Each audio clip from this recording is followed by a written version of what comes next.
وَنُنَزِّلُ مِنَ الْقُرْآنِ مَا هُوَ شِفَاءٌ وَرَحْمَةٌ لِّلْمُؤْمِنِينَ وَلَا يَزِيدُ الظَّالِمِينَ إِلَّا خَسَارًا۔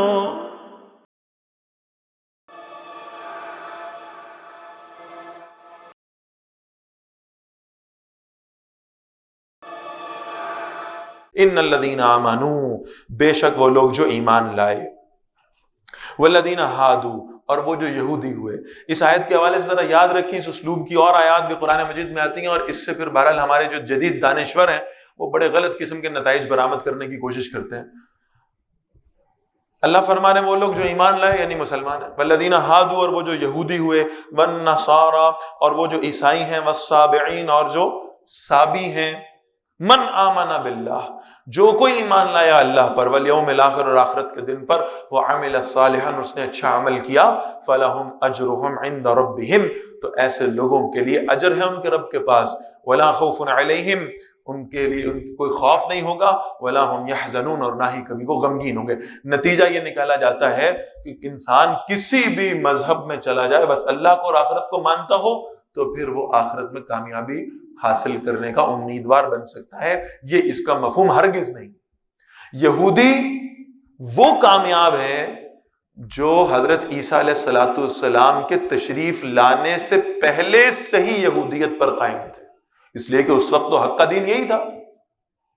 عیسائی وہ کامیابی کے حقدار ہوں گے جو محمد الرسول اللہ صلی اللہ علیہ وسلم کی تشریف آوری سے قبل صحیح عیسائیت پر گامزن تھے، لیکن جب نبی مکرم صلی اللہ علیہ وسلم تشریف لے آئے تو آپ صلی اللہ علیہ وسلم کی تشریف آوری کے بعد اب قیامت تک جو شخص بھی آپ صلی اللہ علیہ وسلم پر ایمان لائے گا، آخرت میں نجات کا امیدوار صرف وہ بن پائے گا۔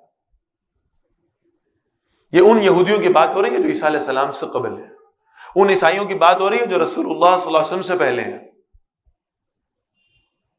وَإِذْ أَخَذْنَا مِيثَاقَكُمْ، اور یاد کرو جب ہم نے تم سے پختہ وعدہ لیا، وَرَفَعْنَا فَوْقَكُمُ الطُّورَ، اور ہم نے طور پہاڑ کو تم پر بلند کیا، خُذُوا مَا آتَيْنَاكُمْ بِقُوَّةٍ، اور حکم دیا کہ جو ہم نے تمہیں عطا فرمایا اسے مضبوطی سے پکڑ لو۔ یہ طور پہاڑ ان کے سر پہ بلند کرنے کی وجہ یہ تھی کہ اللہ کی نافرمانیوں کے حوالے سے ان کو ایک عذاب سے ڈرایا جا سکے۔ یہ بعض حضرات کہتے ہیں کہ یہ الفاظ ہی ہیں، لیکن ایسا نہیں ہے، واقعتاً ان پر اس طور پہاڑ کو بلند کیا گیا تھا اور انہیں ڈرایا گیا تھا کہ اگر تم نے اللہ کی نافرمانی کی تو اس پہاڑ کو تمہارے اوپر گرا دیا جائے گا۔ وَاذْكُرُوا مَا فِيهِ، اور یاد رکھو جو کچھ اس میں ہے، لَعَلَّكُمْ تَتَّقُونَ، تاکہ تم اللہ کی نافرمانی سے بچ سکو۔ ثُمَّ تَوَلَّيْتُم مِّن بَعْدِ ذَلِكَ، پھر تم نے پختہ وعدہ کرنے کے باوجود منہ موڑ لیا۔ فَلَوْلَا فَضْلُ اللَّهِ عَلَيْكُمْ وَرَحْمَتُهُ، اور اللہ کا فضل اور اس کی رحمت اگر تم پر نہ ہوتی، لَكُنتُم مِّنَ الْخَاسِرِينَ، تو تم یقیناً خسارہ پانے والوں میں شامل ہو جاتے۔ وَلَقَدْ عَلِمْتُمُ الَّذِينَ اعْتَدَوْا مِنْكُمْ فِي السَّبْتِ، اور تم خوب جانتے ان لوگوں کو جنہوں نے اس سبت کے قانون کی نافرمانی کی تھی۔ یہ سبت کا قانون کیا تھا کہ اللہ نے فرمایا تھا ہفتے کا روز تمہارے لیے عبادت کے طور پہ مختص ہے، اور یہ 3 دن یاد رکھیے گا، یہود کو ہفتے کا دن دیا گیا ہے عبادت کے لیے خاص۔ اس دن وہ اللہ کی عبادت کے سوا دنیا کا کوئی کام نہیں کر سکتے۔ نصارہ کو یعنی عیسائیوں کو اتوار کا دن دیا گیا تھا، اور مسلمانوں کے لیے اللہ نے جمعے کا دن رکھا ہے، لیکن وہ اس ترتیب سے کہ جمعے کے دن تم اللہ کی عبادت بھی کرو گے اور تم دنیا کا فضل بھی تلاش کر سکتے ہو جب تم جمعہ پڑھ لو تو۔ سورۃ الجمعہ میں یہ بات بڑی تفصیل سے آئی، تم جمعہ ادا کر لو تو اس کے بعد تم اللہ کا فضل اپنا رزق تلاش کرنے میں آزاد ہو، اللہ نے تمہیں اس کی اجازت دی ہے۔ اور صرف معاملہ یہ ہے کہ جمعے کے دن ہی تمہیں عبادت نہیں کرنی، بلکہ روزانہ دن میں 5 مرتبہ اللہ کے حضور حاضر ہو کر اللہ کی بندگی کا ثبوت بھی پیش کرنا ہے۔ تو یہود کو کہا گیا تھا ہفتے کے دن تمہیں اجازت نہیں ہے کہ تم دنیا تلاش کر سکو۔ اب ہوا معاملہ یہ، اس کی تفصیل آئے گی انشاءاللہ آگے بھی، معاملہ یہ ہوا کہ مچھلیاں پکڑا کرتے تھے یہ، اور پورے ہفتے کے دوران جب ان کے ورکنگ ڈیز تھے، آپ سمجھ لیں سیٹرڈے کے علاوہ، اس دن مچھلیاں کم آتی تھی، اور آزمائش یہ تھی کہ ہفتے والے دن جب مچھلیاں پکڑنے پر پابندی تھی، اس وقت مچھلیاں جو ہے نا وہ خوب آتی تھیں اور پانی سے اپنے چہرے باہر نکال کر ان کو شوق دیدار دیا کرتی تھی کہ آؤ اور ہمیں گرفتار کر لو۔ یہ آزمائش تھی۔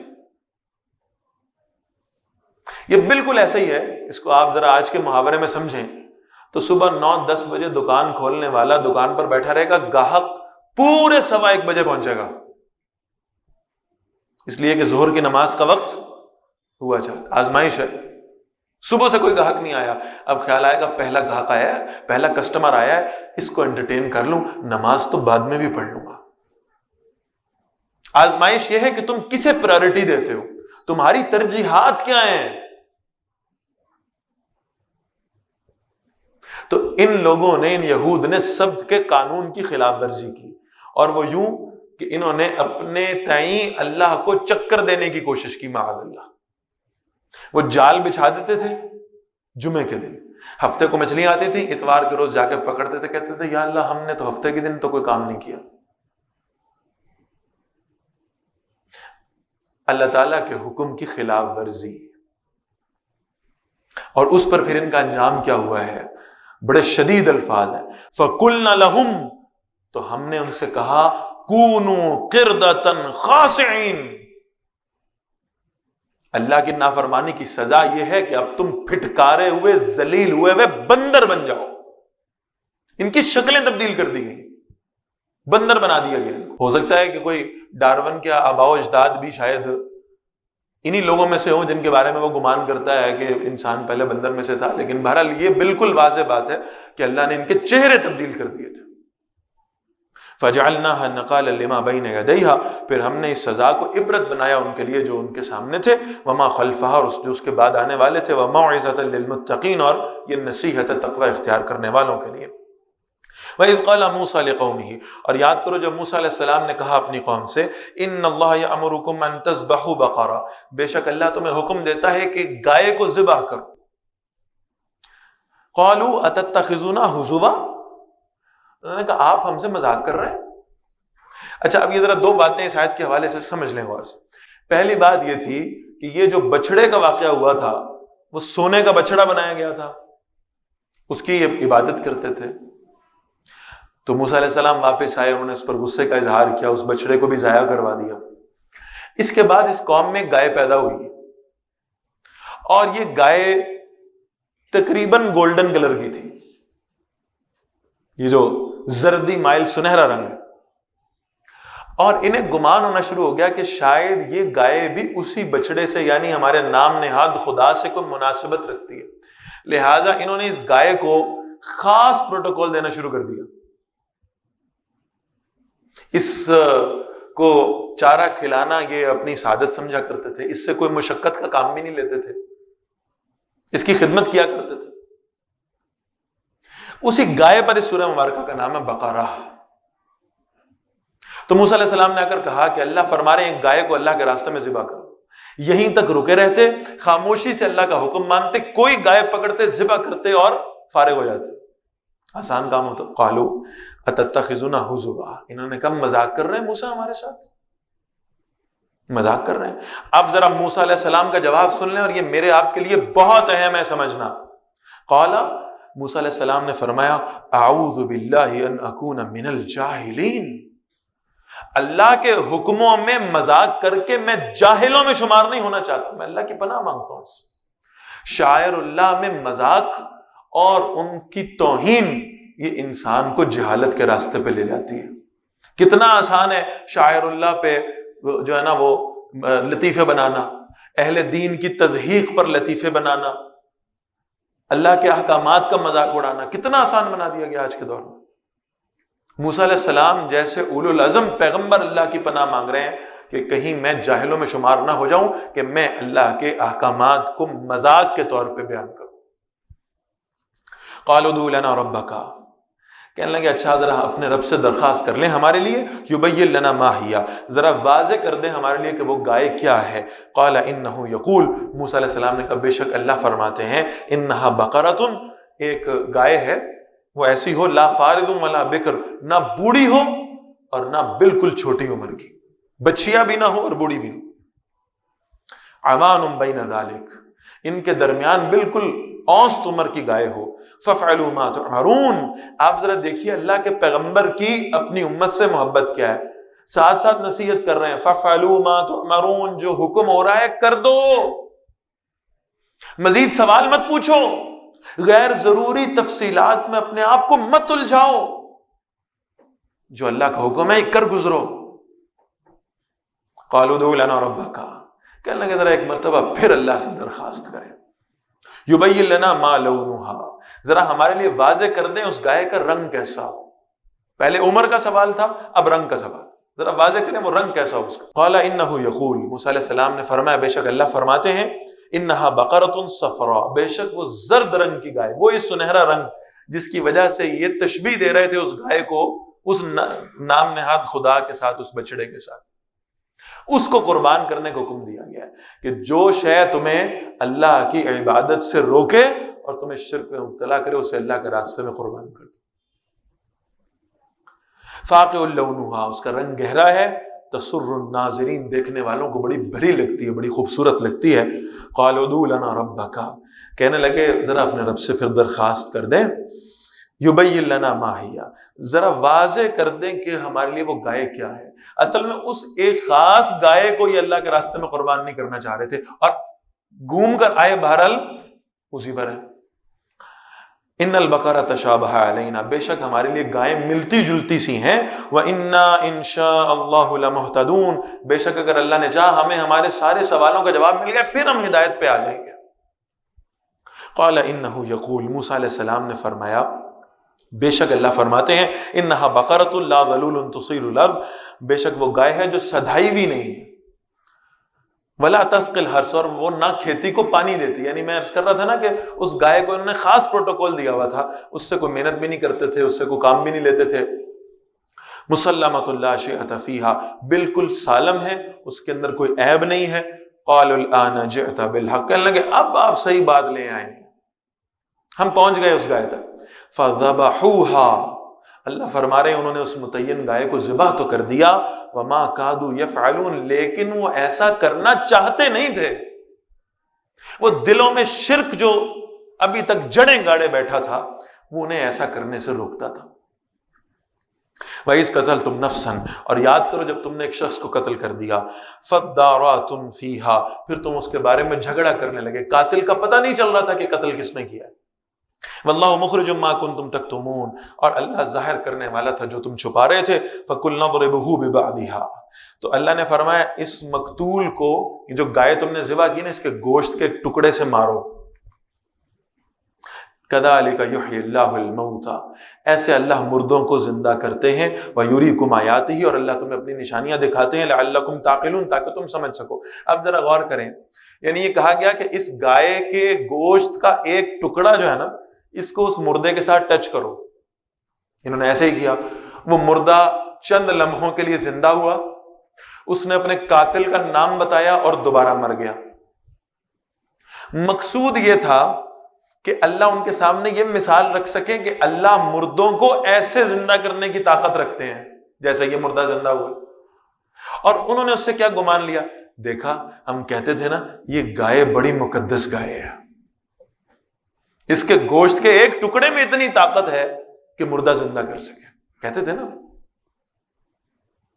وہ جو ہدایت بالکل سامنے نظر آ رہی تھی اس کو لینے کی بجائے بہرحال کسی نہ کسی طریقے سے اس گمراہی کے راستے پہ واپس جانے کی کوشش۔ فرمایا ثم قست قلوبکم من بعد ذلک، پھر تمہارے دل اس کے بعد سخت ہو گئے۔ فہی کالحجارہ، اور وہ دل ایسے ہو گئے جیسے پتھر ہوں، او اشد قسوہ، یا پتھر سے بھی زیادہ سختی میں۔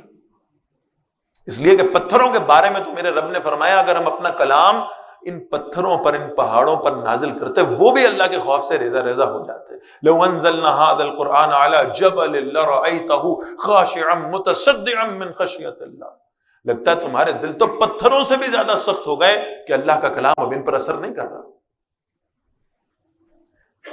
وَإِنَّ مِنَ الْحِجَارَةِ لَمَا يَتَفَجَّرُ مِنْهُ الْأَنْهَارُ، یہ جو پتھر ہیں ان میں تو ایسے پتھر بھی ہیں جن کے اندر سے نہریں پھوٹ نکلتی ہیں. تمہارے دلوں سے آنسو نہیں پھوٹتے، تمہارے دلوں پر رقت طاری نہیں ہوتی اللہ کا کلام سن کر. وہ جو اللہ کے رسول فرماتے تھے صلی اللہ علیہ وسلم، اتلوا ھذا القرآن وابکوا، قرآن کو پڑھا کرو، رویا کرو. تمہارے دلوں میں سے آنسو بہنے چاہیے جو تمہاری آنکھوں میں سے باہر نکلے. یہ کیفیت ہونی چاہیے اللہ کا کلام پڑھتا ہے.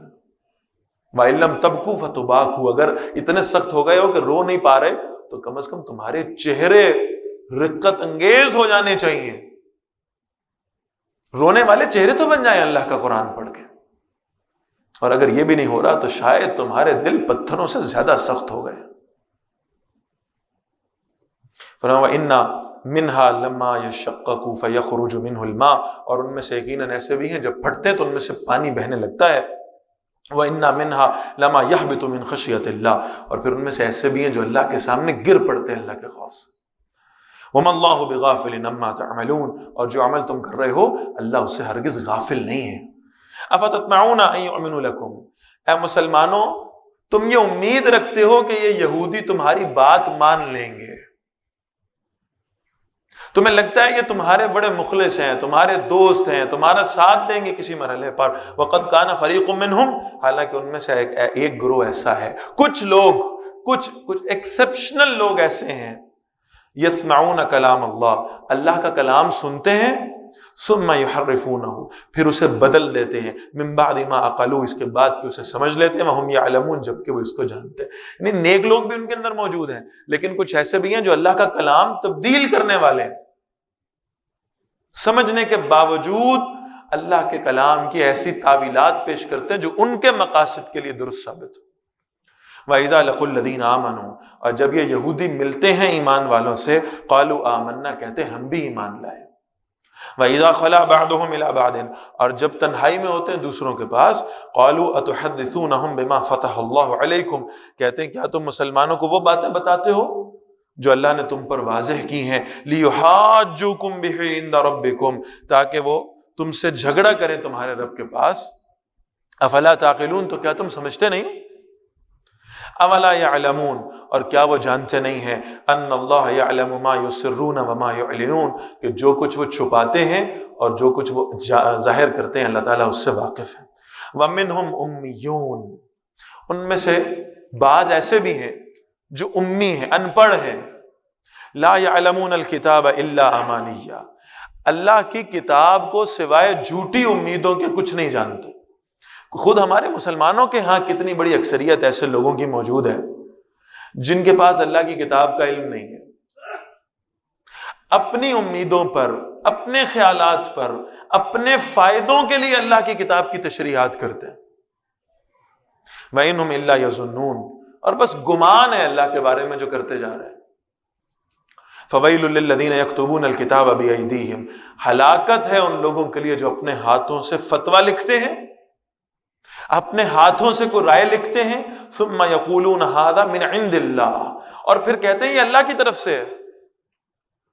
اپنی کہی ہوئی بات کو اللہ کی طرف منسوب کر دیتے ہیں، اپنے کسی فتوے کو اللہ کی کتاب کا حصہ بنا دیتے ہیں. لِيَشْتَرُوا بِهِ ثَمَنًا قَلِيلًا، کس لیے کہ دنیا کا تھوڑا سا فائدہ حاصل کر سکیں. فَوَيْلٌ لَّهُم مِّمَّا كَتَبَتْ أَيْدِيهِمْ، تو ہلاکت ہے اس کی وجہ سے جنہوں نے اپنے ہاتھوں سے لکھا اور اسے اللہ کی طرف منسوب کر دیا. وَوَيْلٌ لَّهُم مِّمَّا يَكْسِبُونَ، اور ہلاکت ہے ان کے لیے اس کی وجہ سے جو وہ کمایا کرتے. اب ذرا اگلی بات، اور بڑی پریشان کن بات ہے ہمارے لیے بھی، ہو سکتا ہے کہیں خدا نہ خواستہ ہمارے عقیدے بھی اسی قسم کے ہوں. وَقَالُوا، اور یہ یہودی کہتے ہیں، لَن تَمَسَّنَا النَّارُ إِلَّا أَيَّامًا مَّعْدُودَةً، یہ آگ ہمیں نہ بس چند دن کے لیے پکڑے گی. اصل میں تو ہم اللہ کے پیارے ہیں، کچھ گناہ کر بھی لیں گے ان کی وجہ سے کچھ دن کے لیے جہنم میں رہ آئیں گے، کچھ دن کی سزا برداشت کر لیں گے، بالآخر تو ہم نے جنت ہی میں جانا ہے. لہذا کوئی بات نہیں، گناہ کرتے رہو. اور یہ یاد رکھیے اللہ کے رسول فرماتے ہیں صلی اللہ علیہ وسلم، جس کے دل میں رتی برابر ایمان بھی ہوگا بہرحال وہ بھی بالآخر جنت میں چلا جائے گا اپنے گناہوں کی سزا بھگت کر. اور اس بات پر اس عقیدے پر جو بہرحال حق کا عقیدہ ہے کہ اہل ایمان نے بالآخر انشاءاللہ جنت میں جانا ہے، اس کی بنیاد پر اگر انسان اپنے گناہوں کے سلسلے کو دراز کر لے تو کوئی بات نہیں، کچھ دن جہنم میں گزار لیں گے۔ تو ذرا ایک حدیث سن لیجئے، اللہ کے رسول صلی اللہ علیہ وسلم فرماتے ہیں ایک شخص ایسا ہوگا جو جنت میں جب سارے جنتی نعمتوں سے لطف اندوز ہوتے ہوں گے، ایک شخص ان کے پاس لایا جائے گا، ایک آگ کا گولا ہوگا جس کے اندر سے دھواں اٹھتا ہوگا، وہ سلگتا ہوگا اور وہ جنت کے اندر لا کے پھینکا جائے گا۔ جنتی اللہ سے درخواست کریں گے، اللہ اتنی خوبصورت جنت میں یہ کیا ہے، یہ کیا شے ہے؟ یہ ایک ایسا گولا تھا جس میں سے آگ اٹھ رہی ہے، جس میں سے انگارے بنے ہوئے ہیں، جس میں سے دھواں اٹھتا ہے، جو سلگ رہا ہے، جو سیاہ ہو چکا ہے جل کے، یہ کیا شے ہے جنت میں؟ اللہ تعالیٰ جواب دیں گے یہ میرا وہ بندہ ہے جسے اپنے گناہوں کی پاداش میں صرف ایک دن جہنم میں رہنے کی سزا ملی تھی۔ جب دنیا کی آگ کو ہم چند لمحوں کے لیے اپنے جسم کے کسی ایک حصے پہ برداشت نہیں کر سکتے تو یہ ہمت اور جرت اور طاقت ہم میں کیسے آتی ہے کہ ہم یہ جملہ بول لیتے ہیں کہ کوئی بات نہیں، کچھ دن جہنم میں رہ لیں گے، پھر بالآخر جنت میں جانا ہی ہے۔ ہم تو اللہ کے لاڈلے ہیں، جنت کا تو ہم نے ٹھیکہ لے رکھا ہے۔ لن تمسنا النار الا ایاما معدودہ، یہ کہتے ہیں بس تھوڑے دن جہنم ہمیں چھوئے گی۔ کل اے نبی صلی اللہ علیہ وسلم ان سے پوچھئے اتخذتم عند اللہ عہدا، کیا تم نے اللہ سے کوئی وعدہ لیا ہوا؟ فلن یخلف اللہ وعدہ، کہ پھر اللہ اپنے وعدے کے خلاف نہیں کرے گا۔ ام تقولون علی اللہ ما لا تعلمون، یا تم اللہ کے بارے میں ایسی بات کہتے ہو جو تم جانتے نہیں، کو اللہ سے کانٹریکٹ کر کے آئے ہو جنت کا؟ بلا من کسب سیئۃ، کیوں نہیں جس نے ایک بڑی برائی کما لی، واحاطت به خطیئته، اور پھر اسے اس کی برائی نے گھیر لیا، فاولئک اصحاب النار، وہی لوگ ہیں جو جہنم والے ہیں، ہم فیہا خالدون، اس میں ہمیشہ رہنے والے۔ اللہ ہمیں ان لوگوں سے محفوظ فرمائے۔ والذین آمنوا، اور وہ لوگ جو ایمان لائے، وعملوا الصالحات، اور نے اچھے عمل کیے، اولئک اصحاب الجنہ، وہی جنت والے ہیں، ہم فیہا خالدون، اس جنت میں ہمیشہ رہنے والے ہیں۔ اللہ ہمیں ان لوگوں میں شامل فرما دے۔